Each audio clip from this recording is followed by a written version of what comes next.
First, check your Ring alarm contact sensor's battery status using the Ring app. This confirms whether a battery replacement is actually needed. The Ring alarm contact sensor second generation uses two CR2032 lithium batteries. These coin cell batteries typically last up to 3 years under normal usage. Locate your Ring contact sensor on the door or window frame. To access the batteries, slide the sensor off its mounting plate by pulling down from the side with the Ring logo and button. Remove the back cover of the sensor to access the battery compartment. The batteries are located in the larger section of the device. Use a small screwdriver or similar tool to gently pry out the old CR2032 batteries.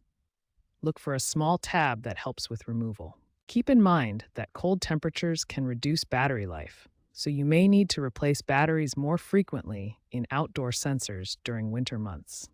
Now we'll install the new CR2032 batteries.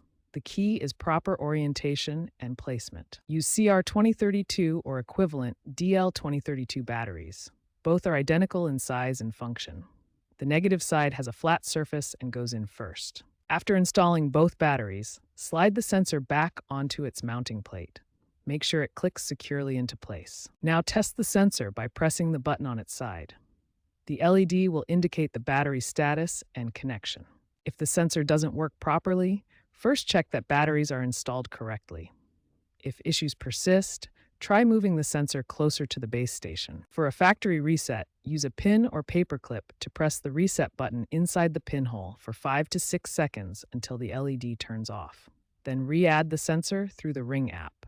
Your Ring contact sensor is now ready with fresh batteries and proper testing completed.